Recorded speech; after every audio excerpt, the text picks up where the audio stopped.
Almeida pour l'instant ça a vraiment semblé facile dans l'octogone. Bon film, va falloir confirmer, mais pour l'instant c'est très impressionnant. Abous Magomedov, je pense que le combat contre Strickland est venu un peu trop tôt dans sa carrière à l'UFC. 3 rounds de 5 minutes, des infos percutantes, alors rentre le menton, lève les bras, protège-toi du début à la fin et...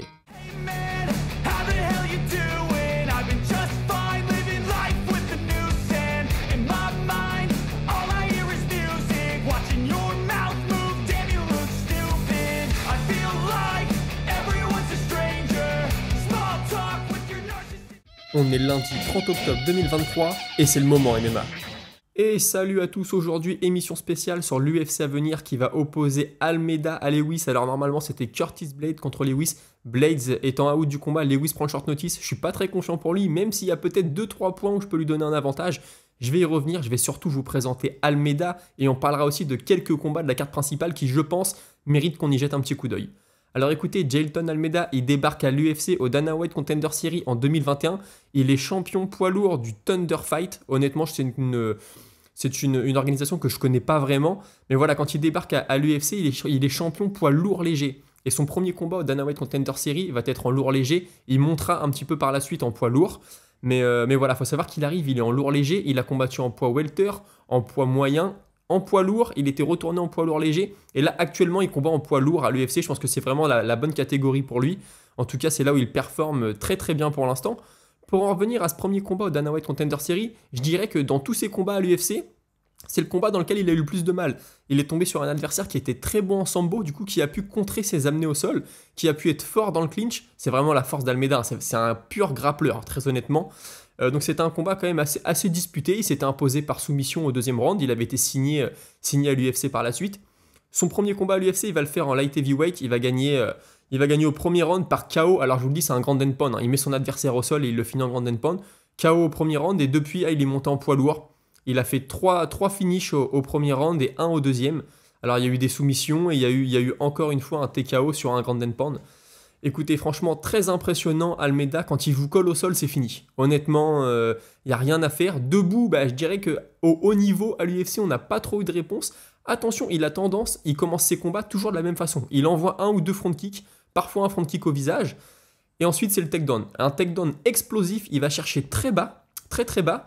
Honnêtement, j'ai rarement vu des takedowns aussi puissants, surtout chez un poids lourd. Je me rappelle Ken Velasquez, on sentait la puissance, mais là chez Almeida c'est vraiment de l'explosivité, il vous plonge dans les jambes, c'est impressionnant. C'est encore différent de ce que se faisait Ken Velasquez, je trouve. Maintenant voilà, sur le front kick au visage, il avait combattu Shamil Abdouragimov. Shamil avait réussi à lui saisir, il lui avait saisi la jambe, il lui avait envoyé un crochet. Attention, parce que si c'est Lewis qui envoie le crochet, ça peut ne pas avoir le même effet. Honnêtement, il avait été touché, il avait pas du tout été sonné, il était resté dans son combat très bien. Mais je m'étais dit, attention, parce qu'à commencer toujours les combats de la même façon, avec un front kick et ensuite le takedown, Derrick Lewis pourrait très bien lui attraper la jambe et lui mettre le crochet. Lewis, il frappe comme une brute. Pour ceux qui ne le savent pas, c'est un des combattants les plus puissants, si ce n'est le plus puissant à l'UFC actuellement. Il y a peut-être Pavlovich qui est devant lui, et Ngannou est parti, mais sinon ça se serait joué entre Pavlovich, Lewis et Ngannou. Mais voilà, il tape comme un camion, comme on dit. Après, Lewis, il avait déjà eu du succès contre Curtis Blades. Et je vous rappelle le KO qu'il lui avait mis. Pourtant, je donnais pas Derrick Lewis gagnant à ce moment-là, parce que Blades, c'est un sacré lutteur. Lewis, si on est très honnête, il a quand même du mal quand il se retrouve au sol. Même s'il avait réussi à battre Ilir Latifi dans un combat, Latifi qui est quand même connu pour sa lutte. Il avait réussi à le battre à la décision. Mais voilà, il avait mis un KO terrible à Curtis Blades. Blades avait plongé pour un takedown, il lui avait mis un uppercut. Blades avait fini raide sur le sol. C'était impressionnant. Il pourrait refaire la même chose à Almeida. Maintenant, voilà, moi j'ai quand même Almeida favori sur ce combat-là. Si ça touche le sol, je vois pas comment Lewis va s'en sortir. Même s'il va être plus lourd, Almeida, c'est pas le plus lourd des poids lourds. Mais quand même, je pense que la technique est trop forte. En plus, il a la confiance. Derrick Lewis, on sait que mentalement, il est fort. Mais là il a battu Rogerio de Lima. Il l'a battu par KO au premier round en 33 secondes, c'était impressionnant. Mais avant ça, il était sur 3 défaites de suite et surtout, il était sur 2 KO et une soumission. Voilà, il n'est pas dans la meilleure forme de sa carrière, il arrive quand même sur la fin d'Eric Lewis. Attention d'Eric Lewis à ne pas commencer son combat comme il le fait parfois par un coup de genou sauté ou par un peu une folie. Il avait fait ça contre Rogerio de Lima, ça avait marché. Mais là, le problème, c'est que s'il envoie un coup de genou sauté sur Almeida, Almeida peut très bien le ceinturer, l'amener au sol et terminer le combat très rapidement. Vous me direz, le coup de genou sauté peut aussi toucher et mettre KO Almeida, c'est vrai. Mais voilà, il y a quand même plus de chances qu'il se fasse contrer et qu'il se fasse amener au sol. Donc ça va être un combat intéressant. Moi, j'aurais aimé voir Almeida contre Curtis Blades, parce que Blades debout, c'est très fort. De ce que j'ai vu de Blades pour l'instant, et ce que j'ai vu d'Almeida, je dirais que Blades avait un petit avantage debout. Et au sol, Blades, il a une lutte qui est extrêmement solide. Ça aurait été intéressant de voir Almeida sur le dos. On l'avait vu un petit peu dans son combat Dana White Contender Series. Là, contre un pur lutteur, ça aurait été intéressant. Et ça aurait aussi été intéressant de voir est-ce qu'il allait arriver à amener Curtis Blade au sol. Parce que Blades, des lutteurs, il en a vu passer, des sprawls, il en a fait. Ça aurait été intéressant. J'espère qu'on verra ce combat dans le futur. Même si je pense que là, Almeida, s'il fait une grosse performance ce week-end, il va très vite être dans la conversation tout là-haut, hein. Je pense qu'il va se rapprocher des Cyril Gane, Thomas Pinal, Pavlovich. Il va être dans cette discussion, je pense, parce que l'UFC a l'air de l'apprécier. Il est main event à Sao Paulo, au Brésil, chez lui.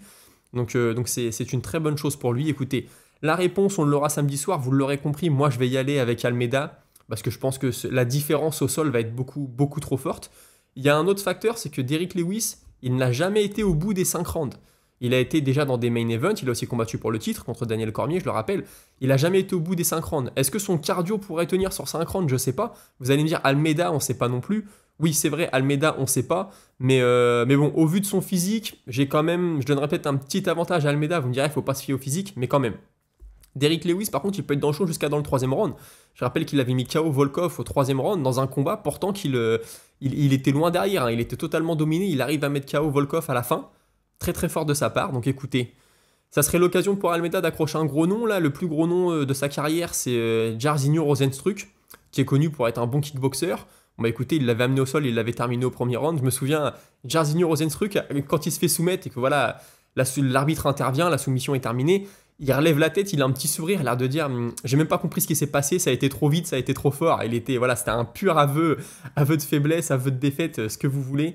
Mais voilà, écoutez, moi je vais y aller avec Almeida. Attention à Lewis qui pourrait nous sortir un coup batte de baseball et puis endormir Almeida, c'est une possibilité, mais je parierai pas dessus. On va en reparler, hein, mais je pense que ce week-end, la petite pièce, elle va peut-être aller sur Jailton Almeida pour assurer le coup. Le deuxième combat sur lequel je voulais attirer votre attention, c'est le combat qui va opposer Gabriel Bonfim à Nicolas Dalby. Alors Bonfim, c'est pas Ismaël Bonfim hein, que Benoît Saint-Denis a battu, c'est son frère Gabriel, qui a l'air quand même un peu plus talentueux. Je pense que de l'avis général, c'est le meilleur des deux. Écoutez, il est sur une sacrée série, puisqu'il est tout simplement invaincu en 15 combats, 0 défaite, 12 soumissions et 3 KO. Il n'a jamais été à la décision. Alors quand on voit 12 soumissions, on va se dire ok, le gars il vient du grappling, il vient du JJB. Bah écoutez, il vient de la boxe anglaise. Il a été aussi champion au LFA. C'est quand même une organisation sérieuse, hein, c'est diffusé sur le Fight Pass. J'ai regardé quelques-uns de ses combats au LFA, franchement, il met une grosse pression en boxe anglaise. Il a un super crochet avant, un très bon direct arrière, et il avance, il vous met la pression. Et du coup, souvent, ses adversaires, une fois qu'ils sont touchés ou quand ils voient que ça devient compliqué debout, ils viennent l'accrocher.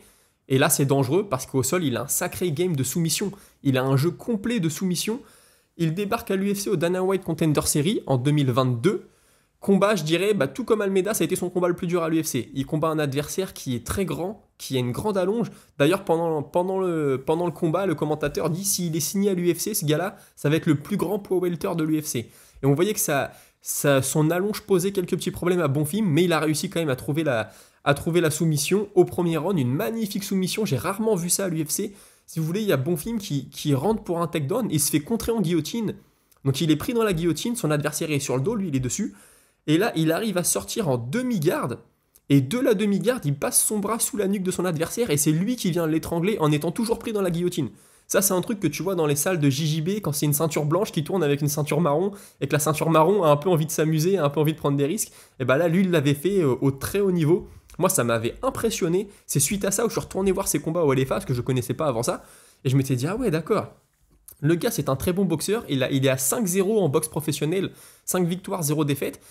Alors, si je dis pas de bêtises, c'est Big Nog qui commente le LFA. Il avait dit qu'il était champion du Brésil en boxe anglaise. Alors, avec 5 combats, ça semble un peu léger, mais la boxe anglaise, vous savez, c'est ça. Hein. Tu fais un combat, t'es champion du Brésil. Je veux dire, c'est pas un tournoi.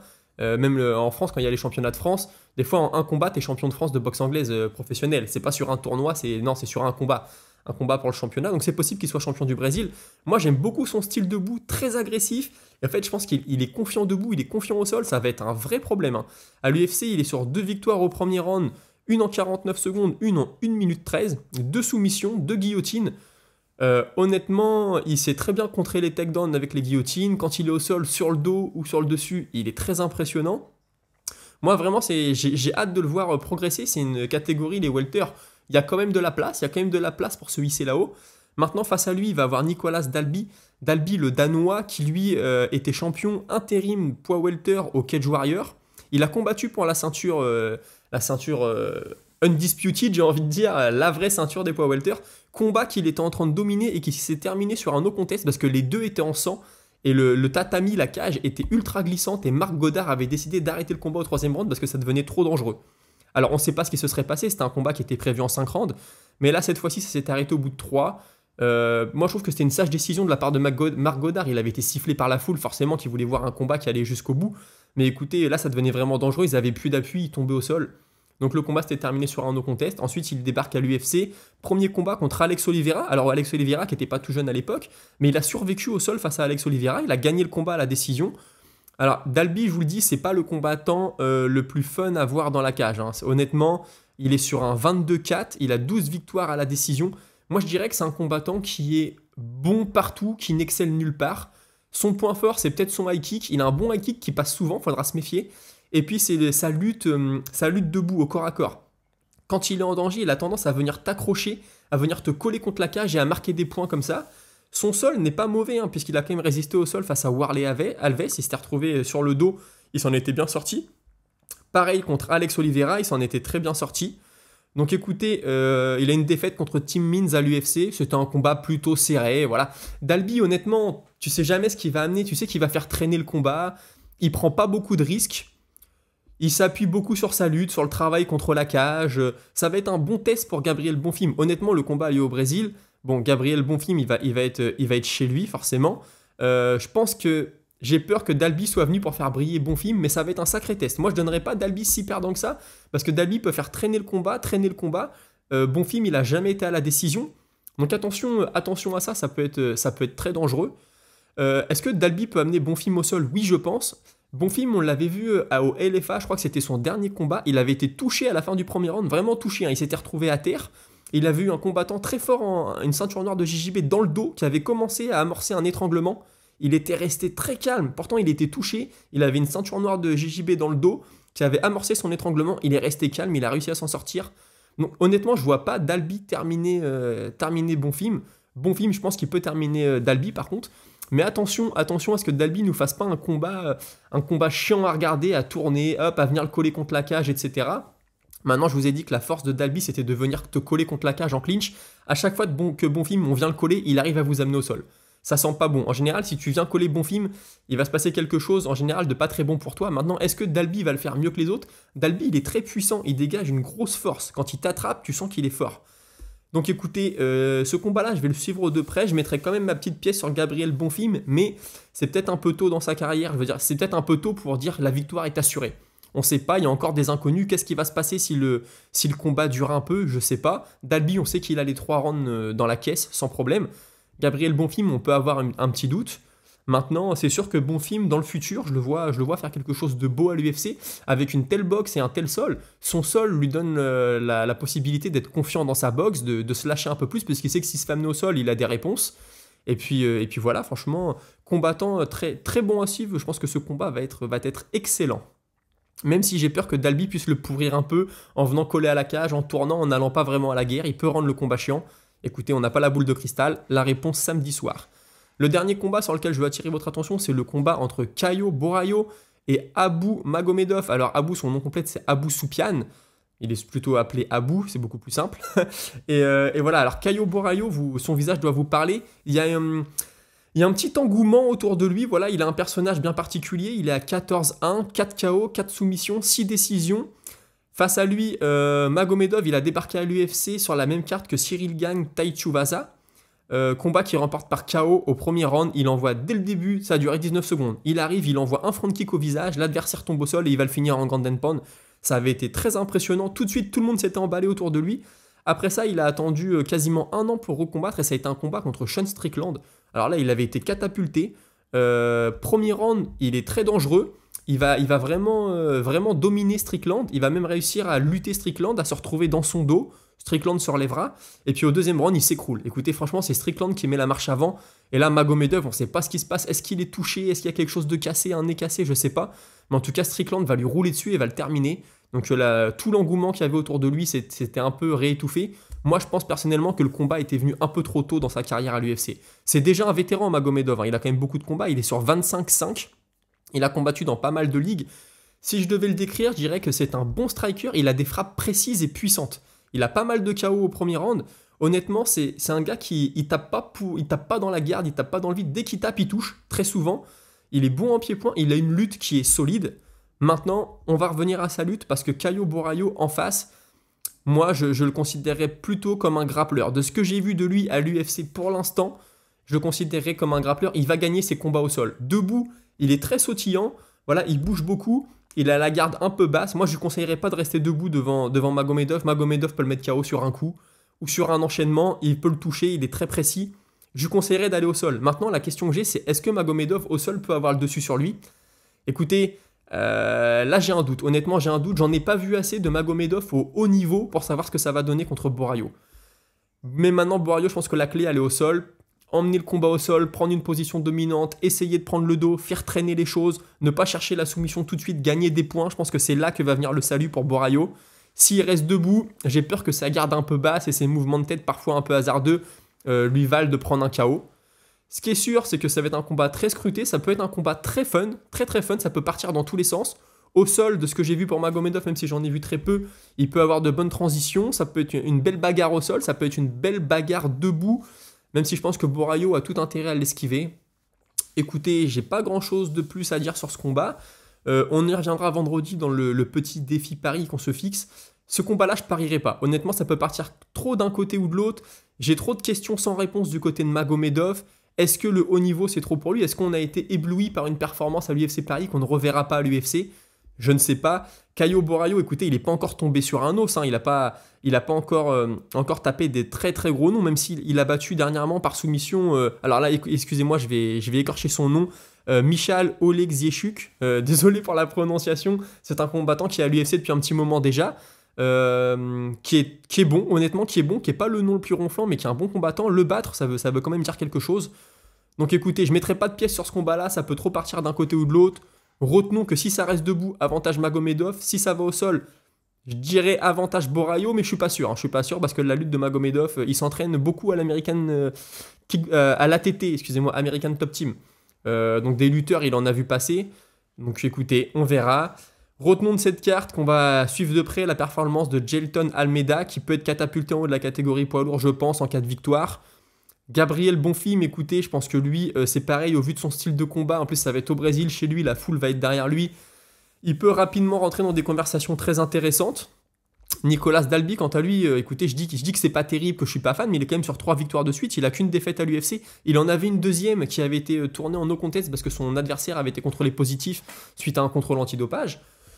Donc il est pas mauvais non plus, Dalby. Ce que je dis, c'est que c'est pas terrible à regarder, c'est des combats qui traînent, il n'y a pas trop de prise de risque, il va beaucoup au clinch, voilà. C'est pas un finisseur, on dira. Donc écoutez, j'espère que ça vous aura plu, c'était un format spécial, vous le savez, là c'est les vacances, sur 2-3 jours, je peux pas sortir de vidéos d'actualité, donc je fais un autre format pour qu'il y ait quand même des vidéos qui sortent. Demain, mardi, je vous garantis pas une vidéo, mais dès mercredi, c'est sûr et certain, on revient avec de l'actualité. Et écoutez, j'espère que ce format vous aura plu quand même. On se retrouve très bientôt à 17h. Salut!